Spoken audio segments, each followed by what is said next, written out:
Mawiki mapesi, neikaya kuaeni. A Cudahy to all my friends and relatives in four directions. You're listening to Native Roots Radio Presents I'm Awake, and I'm your host, Robert Pilot. We discuss local and national Native news and events. And as you know, Haley, Native issues are human issues, and human issues are Native issues. Yeah, you're absolutely right, Dega. And this portion of the show is supported by the Minnesota Indian Women's Sexual Assault Coalition. Hey, I always like to be right. Thank you so much, Haley. Hey, it's fun Friday here, and we're with State Senator Mary Kunesh, and we love speaking and talking to the senator about what's going on and what's happening all over Turtle Island, and specifically in the Twin Cities and the senator's district. So, hey, welcome, State Senator Mary Kunesh. Hello, everybody. It's good to be here with you. Right on. Hey, so we just ended the fair, and a lot of things happening out there. It was kind of fun to go out there and not only see you, but I saw other senators and representatives at the educational building, and there was a survey that I took, and had some pretty interesting questions, and I'm glad it was out there. And yeah, so how was your fair, and what's happening? The fair was great. It was super hot. And now, of course, today it's down into the 60s. I think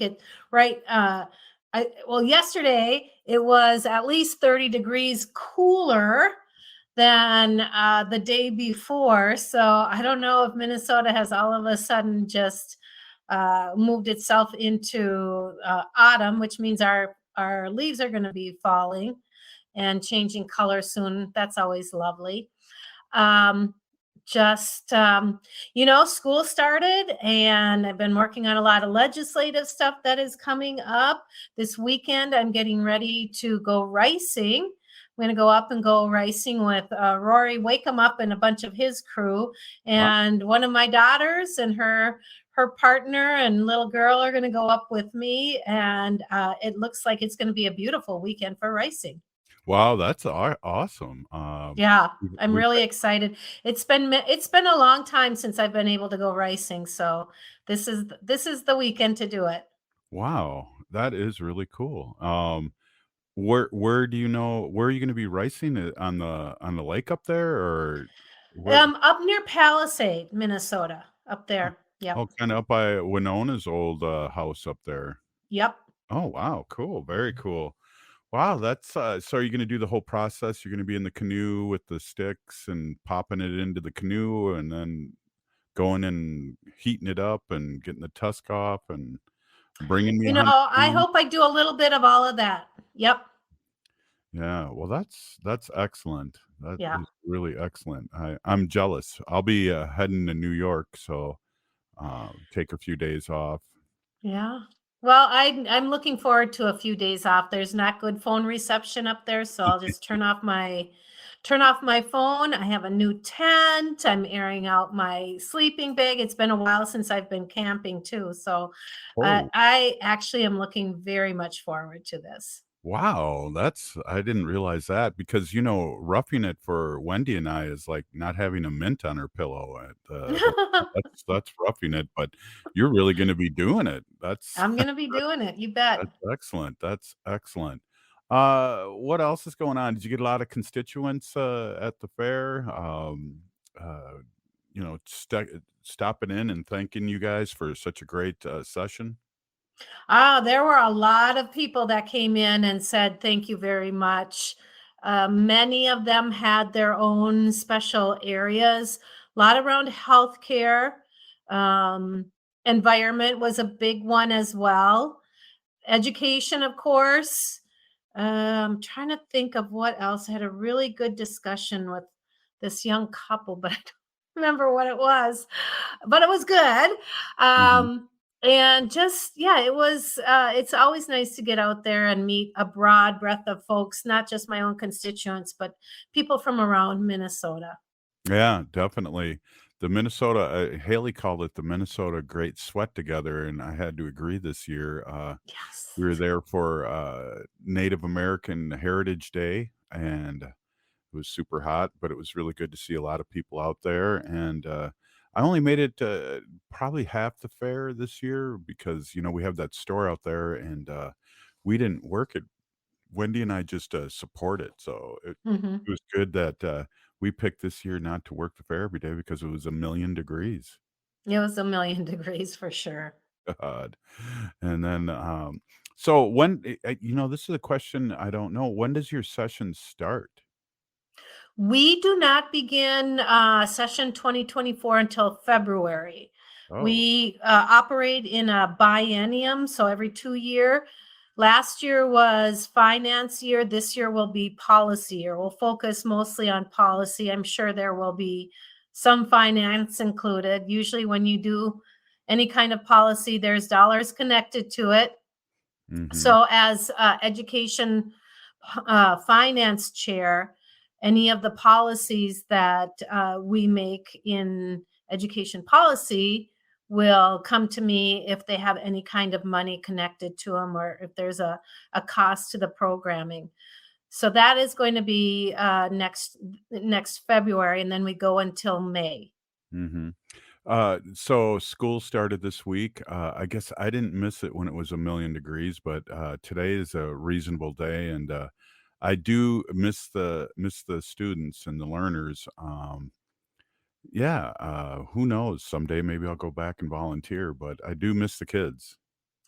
I really agree with you. This is the third September that I'm not going back to school. And I do miss not getting back into my library and dusting things off and putting books out and reviewing all the new books and introducing those to the students. So I really am a little bit bummed out about that, but I know we're sending them back into programs and schools that are better than they were last year. Minnesota, of course, is a no cost breakfast and lunch Mm-hmm. state. We passed that very early. Heather Gustafson, just north of here, uh, said that was her number one thing she wanted to get done if she got elected to the Minnesota Senate. And she got elected, and the first thing I did was contact her and say, okay, get your bill ready. And she's like, what? So she learned very quickly and became an expert. And we passed that off of the Senate floor and the House floor and had the governor sign that early on. So schools knew what to expect. We put millions of dollars in wraparound services, mental health, nurses, social workers, a lot of money into safety in schools. So ensuring that the schools are more safe, that they have personnel. If they choose to have resource officers, they can have that, which has gotten a little controversial here in Minnesota. Right. But we put money into libraries for the first time ever in years and years. There are schools that for the first time in a long time have a librarian in them. And as a former library media specialist, I am especially excited about that. Hey, let's talk a little bit more about education when we come back. Hey, you're listening to Native Roots Radio Presents I'm Awake, and I'm your host, Robert Pilot, and we're here with State Senator Mary Kunesh talking about her constituents and kind of like with me having a little FOMO here with the beginning of school, and what a great school year I hope everybody has. You're listening to Native Roots Radio Presents I'm Awake.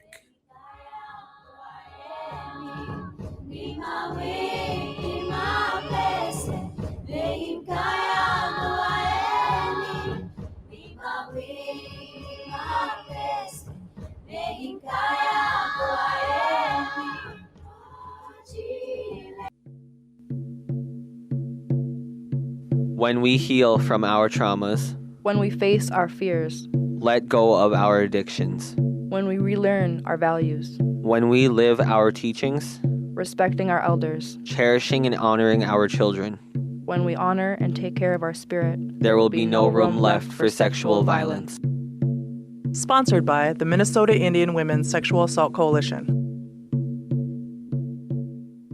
I'm Cynthia Magallanes, Executive Director of Minnesota Recovery Connection, inviting everyone to join us for the annual Walk for Recovery on Saturday, September 9th from 10 a.m. to 3 p.m. at the Minnesota State Capitol grounds. Minnesota Recovery Connection's Walk for Recovery, presented by New Way Alliance, will be bigger and better than ever in 2023. Join us for Minnesota's premier all-recovery event, a day for everyone and anyone to celebrate recovery and break the stigma associated with substance use disorder.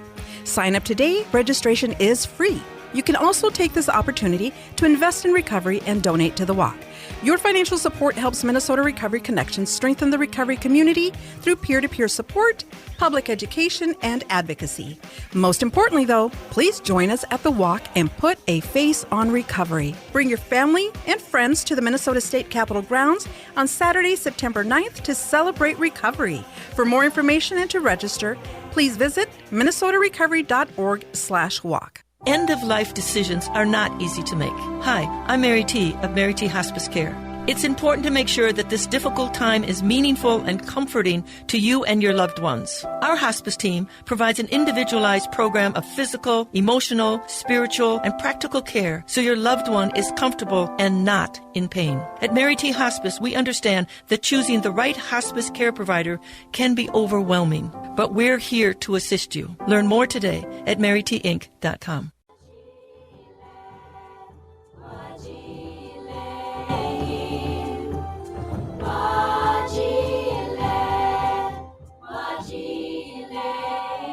Hey, welcome back to Native Roots Radio presents I'm Awake, and I'm your host, Robert Pilot. This portion of the show is supported by the Native American Community Development Institute in Minneapolis. Hey, we're here with State Senator Mary Kunesh, and we were having a conversation here before the break, and I just want to jump back. As being a former educator and even as a former student a million years ago in school, I can't really overemphasize how important breakfasts are. So, and to have food and sometimes in the inner city and even everywhere, that might be the only meal that these learners may get all day. So I just say it's so important, and just a million thank yous to the legislators and the governor for signing this bill. You know, you and I both know very clearly how hunger and lack of nutrition affects students' behavior, students' emotions, and certainly their ability to learn and absorb information. When your tummy's growling and you're feeling lightheaded or for whatever reason, trying to do anything academically is near impossible. And we always hear about that word hangry. When you're that hungry, you're pretty owly and can be set off pretty easily. And it was our intention to ensure that we address childhood hunger to begin with, because we want kids to be happy and healthy and their bodies to be strong.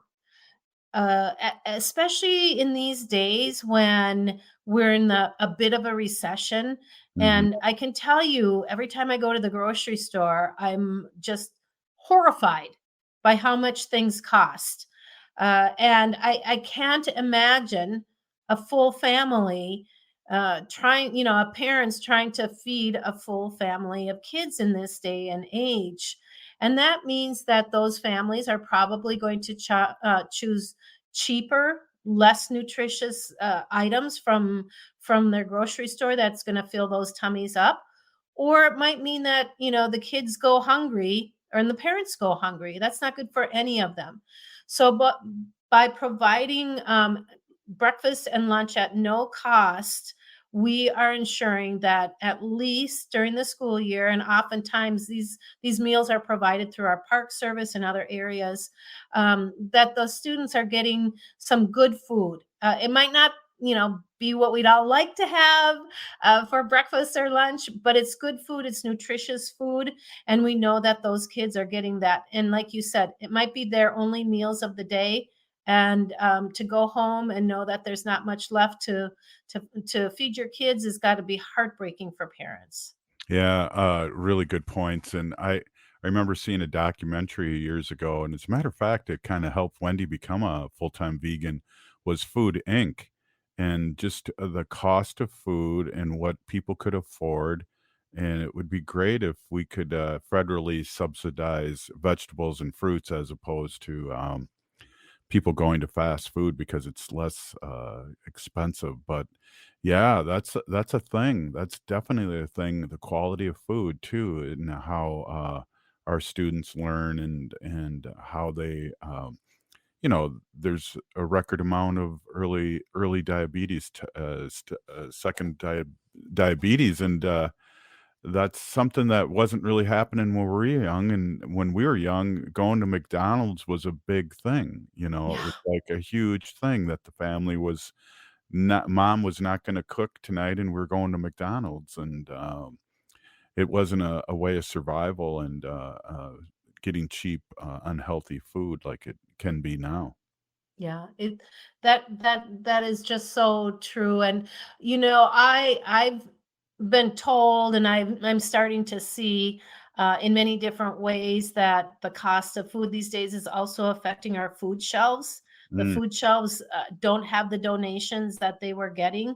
When we talk about fresh fruits and fresh vegetables, of course, those are really perishable, but the ability for a lot of the grocery stores to donate, food or day old bakeries or things like that is getting a little bit a little bit tougher for a lot of the food shelves.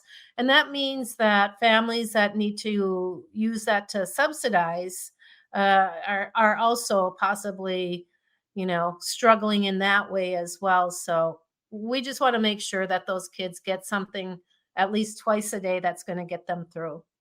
we're, broadcast all over and in Wisconsin and, Illinois, and of course, the Twin Cities, and people catch us on Facebook Live and YouTube.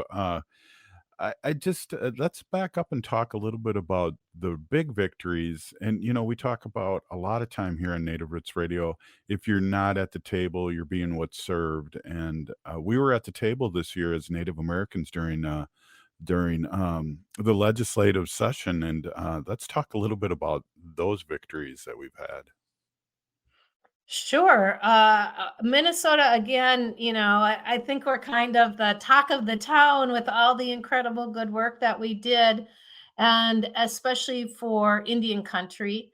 But when it comes to Indian country in Minnesota and education, I can tell you it was just a banner year. We had a bill that we incorporated into our final omnibus bill that that just made an incredible difference. It's one of the things that a lot of the the tribes struggled with was getting educational data to the tribal nations about their tribally enrolled or their descendant students. And we were asked quite often over the years to allow for school districts or MDE, Minnesota Department of Education, to share that data with the tribes so that they can best support the students. And so we were able to get that passed. We created Indigenous education for all. So we are directing the Education Commissioner to embed Indigenous education for all students. And they have to work with the recommendations from the Minnesota tribal nations and the urban Indigenous communities to update our state academic standards so that we're getting the full factual historic information. Yeah. What else did we do here? We prohibited mascots, any American Indian depiction or name. So that is defined as an American tribe or band, as defined by the tribe or band, for terminated since 1940, and any of the tribes or bands recognized by the state. And they would have to go through a process of applying for, if a school wanted to do that and continue, then they would have to apply for it and get permission through a process. We also put a lot of money into Indian teacher training account. Wow. So that this allows grant recipients to use grant money for up to 60 months. And that was like $75,000 that we put towards that. And I've had a few people reach out to me. It's like, how can I access that? And I was able to move them towards that. We redefined American Indian identity. So our American Indian students, anyone who identifies as American Indian or Alaskan Native, that was not part of it. We also, what else did we do?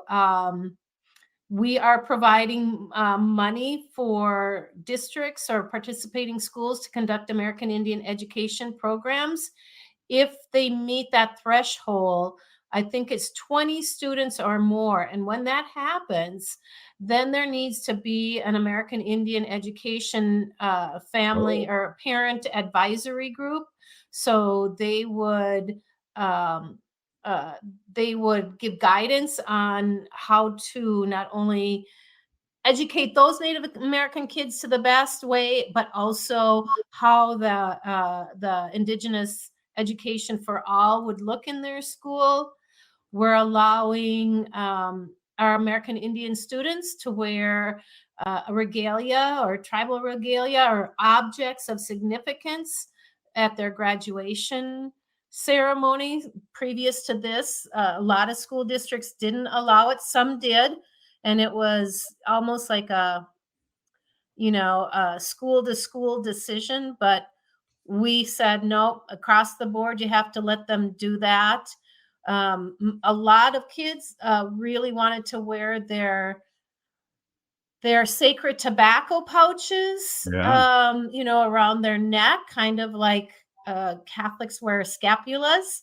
And so we made it possible for American Indian students to carry a medicine pouch that contains loose tobacco, with the intention of observance of their practices, not to smoke and not any of that wacky tobacco, but made it really, really made a difference in the amount of money we're investing in our American Indian kids and the communities. So I'm really proud of that.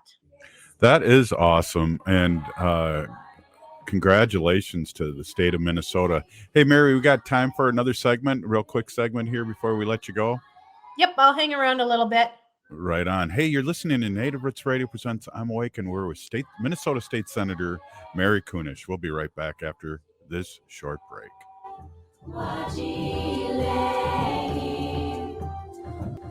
Minnesota has the only original wolf population in the continental United States. And 80% of Minnesotans believe the wolf should be protected. Howling for Wolves is asking Minnesotans to respect our true wildlife manager, the wolf. Their survival is critical to our ecosystems, our communities, and even our economy. As highly intelligent animals with strong social bonds, Minnesota wolves deserve to be protected and admired. Learn more at howlingforwolves.org. Let's live and let howl.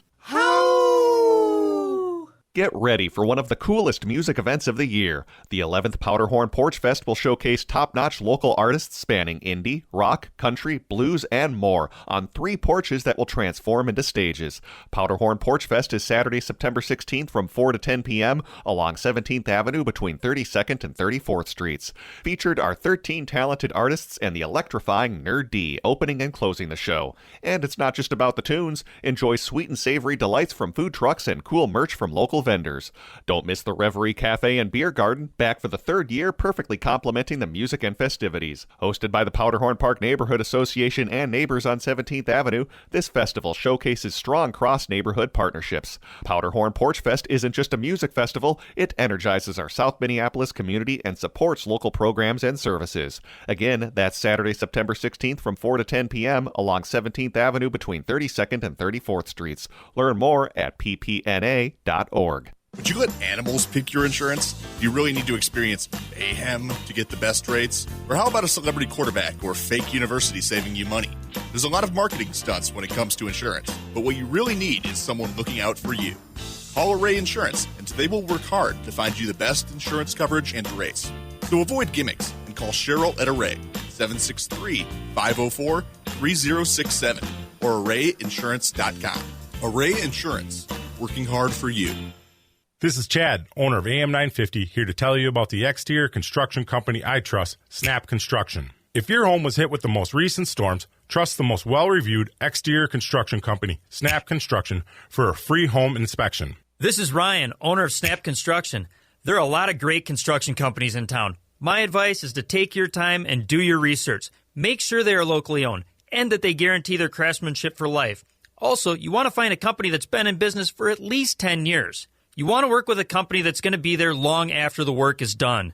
Snap Construction has handled thousands of claims, and we'll help you through the process. Don't go with the out-of-town fly-by-night contractor. Most storm damage goes missed by the untrained eye. Trust Snap Construction for your free storm damage evaluation. For your free storm damage evaluation, call Snap Construction at 612-333-SNAP or visit them online at snapconstruction.com. That's 612-333-SNAP or snapconstruction.com. Hi, I'm Scott Shambot from Shambot Family Dentistry. We're the fear-free, shame-free dental office. If you're having a dental emergency, we'll try and get you in the same day you call because we don't like to see anyone in pain. And we'll help you get through every appointment in the most pain-free way possible. As my daughter Rachel says, if you don't see my dad, please see another dentist. Take care of your teeth because they're the only ones you get. Shambot Family Dentistry in Hopkins and St. Paul. Find them online at shamblotfamilydentistry.com or call 1-800-FIX-MY-TEETH.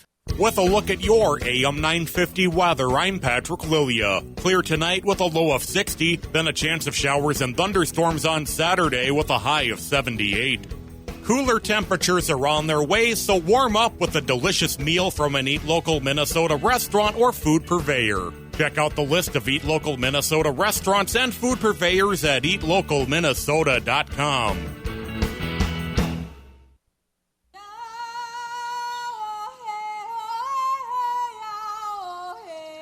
This is Leonard Peltier. I am in Coleman 1 U.S. Penitentiary, and I'm listening to Native Roots Radio. And we're back to Native Roots Radio presents I'm Awake, and this is Robert Pilot.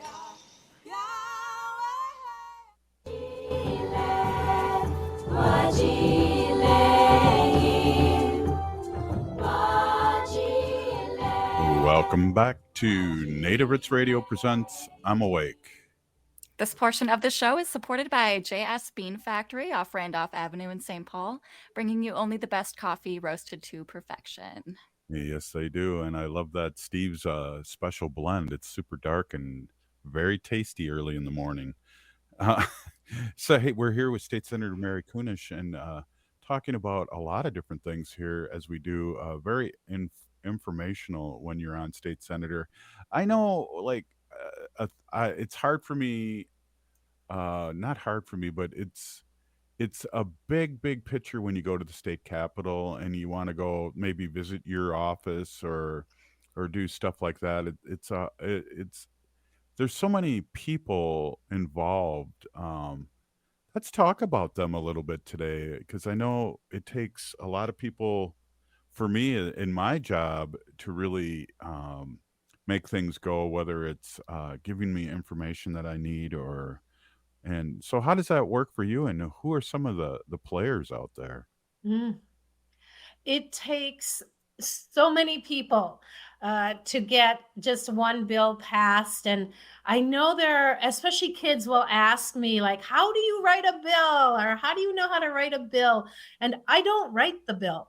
I have the ideas that maybe I think up, or constituents or people send me thoughts and ideas, but I don't actually sit down and write a bill. And we have people, we have researchers at the Capitol that do a lot of, do all of that kind of work. Oftentimes I'm not exactly sure what we can do or what we can't do. And so there are lawyers in the background that are looking at the ideas and the legislation, where it's happening, if it's even legal to do something. And I really could not do it without, I have a legislative assistant. His name is Sami Rajab, and he's really great. He's moving into the position as my committee administrator. And then we have counsel, somebody who counsels us on the bill and lets us know what's going on and what's happening. And that's a wonderful woman, Anne Marie Lewis. She knows everything about legislation and education bills. It's amazing. And then I'm in education finance. So I need somebody to give me the financial, 101 all the time. And we have this wonderful person, Jenna Hofer, that does that for us. And, it's just been amazing how many people it really takes to do that work. I have education finance, but I also have my partner, Senator Steve Swedzinski, who does education policy, and our offices are right next to each other. Our assistants, his assistant, Reagan Green, is extraordinary. And then we have another committee administrator, Dana Elling. I mean, it takes all of us to do this work, to get the bills, the ideas, get them to the revisers, get the bill to the engrosser who actually prints the bills out. And the whole process is really extraordinary. So this is not just me doing this work. It's a whole huge, wonderful team of people. Yeah, and that's really cool to know. And we talk a lot of times on Wednesday with Arvina Martin, who's the first Native American city council member in Madison, Wisconsin, and she's Ho-Chunk, and she is now the CEO of Emerge Wisconsin, which is a national program that help women across the country run for office. And I know she was talking about a few people that have done it, but there's famous Native Americans that are out there that are working in politics right now that have taken that. So it sounds to me too, we want to get people to run for office too, and it sounds like that it could be less overwhelming when you explain this process. You come in with an idea, you want to do this, and then there's people to talk about, is it legal, or how do I word it, and things like that.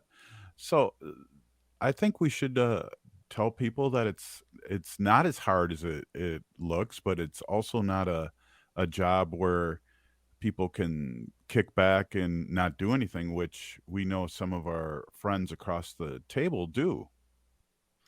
It is a tremendous amount of work, but we do have a tremendous support system as well. And when I think about my 7 years in the legislature and the really good legislation that we have passed that has had positive effects on our Native communities in Minnesota, is extraordinary. And I have to say, it's probably because a big part of it is because we have Native people in the legislature. We have our 3 House members, Jamie Becker Finn, Heather Keeler, Lish Koslowski, me in the Senate, and then, of course, our Lieutenant Governor, who are constantly pushing these ideas and pushing telling the stories, educating not only the legislature or the public. Right now there's two bills that I passed that are very controversial here in Minnesota. One of them is returning a small bit of state park to the Upper Sioux. It's the site of, it's a sacred Dakota lands, the site of skirmishes and death. There's burial mounds on there, and it's been used as a state park where people can come and camp and ride horses and go on trails and enjoy the river. But this is a sacred site, and it's a burial grounds. And there are a lot of people that are not happy that I think it's just a few acres is being returned to the tribe. And the other issue is the new flag for Minnesota and the new emblem for Minnesota. Honestly, I don't know because like Chair Jensvold had been working 18 years to get that land returned. Right. And I think because we're there to tell the story and remind people about, being good neighbors, some of these things have been able to get passed. Well, it's even as goofy as like people wondering, one, if we care, two, as Native Americans, two, are we still a viable entity in the United States, and that we're not prehistoric dinosaurs. So to see face to face in different shapes and ways of life, we see Native Americans showing up to these things, saying we are still here, and the representation is unbelievable because we do talk a lot to our neighbors on Native Roots Radio and what's happening in Wisconsin, and we are light years ahead right now. I think so, and it really sets a precedence, or it sets an example for other states when they hear about the work that we're doing here. Sometimes they just never thought about it, and here's an idea. We passed that that legislation to create a MMIR license plate that anybody and everybody can purchase here in Minnesota, especially to bring awareness to the trauma of our, people are excited about that. They want to know about it. I'm always going to, especially faith-based organizations that want to know more about the history of the trauma and violence against our women and children, our men, our boys, and our two spirits. And they're really kind of dumbfounded. And plenty of these older folks are like, wow, we lived right next to this Indian and we didn't know that, or we lived right by a reservation and we didn't know that. And so it's been 7 years of educating Minnesota, and I think we've got good things to show for that.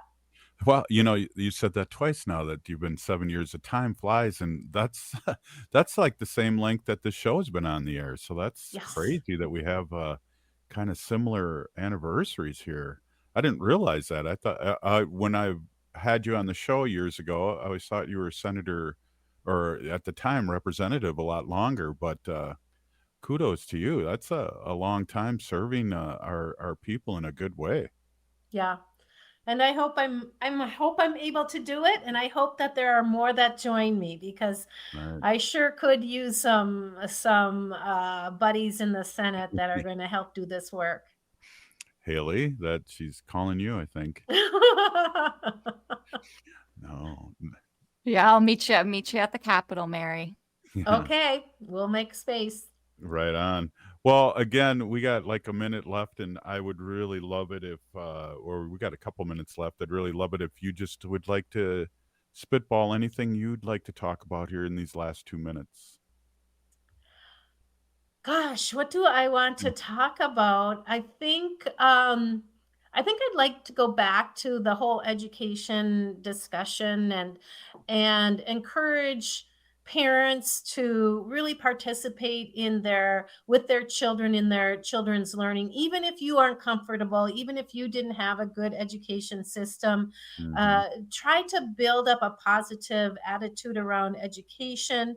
Support your student as best you can, and the teachers. I mean, you might not always have the most perfect teacher in the world, but know that those teachers are there working really hard under a lot of stress. I want to encourage you to bring a lot of books into your home, turn off the TV and read to your children. Ask them really good questions when you're in the car. Have them practice their multiplication tables or do some mental math equations, whatever you can do to bolster their learning, but also support their self-esteem and become involved in their schools with your students and in the community. That's what I would like to end this with. Wow, Mary, thank you so much. Really, it's we are really blessed to have you on the show and speak these always positive, good truths of what's happening in Minnesota and in your work and our Native community. Just big Pinagigi, thank you so much. You bet. Wopila, everyone. Hey, up next, J&S Bean Factory is a native-owned, community-supported, cozy, artsy coffee shop which offers roasted on-site beans, live music, and baked goods. Relax in the beautiful outside patio. City Pages writes, voted top 10 coffee shops. Tucked into a quiet corner of St. Paul's Highland Park neighborhood, this coffee shop roasts beans on-site from the best coffee-growing countries in the world. Located at 1518 Randolph Avenue, St. Paul. The good stuff.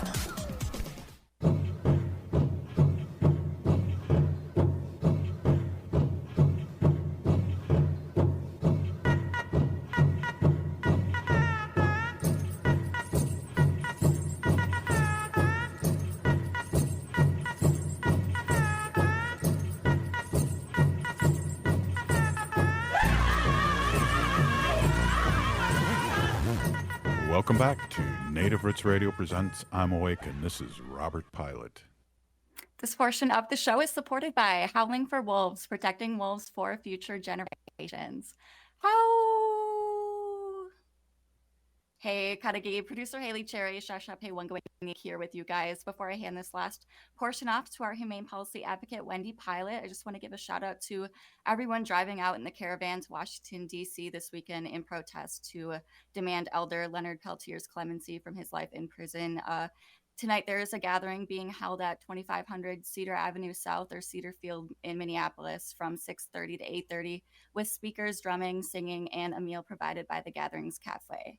If you're not able to join tonight's caravan stop send-off or at the White House protest, please call President Biden and demand justice for Leonard Peltier, Pinagigi. And also make sure to tune in next week as we do have some tickets to give away for the Ray Bonneville and Corey Medina and Brothers 8 p.m. show next Friday at the Cedar Cultural Center here in Minneapolis. With that being said, I hope everyone is having a great Friday. Here is Wendy Pilot with Sacred Animals. Hey everybody, thank you Robert, thank you Haley. My name is Hanajihihani, that means cares for them.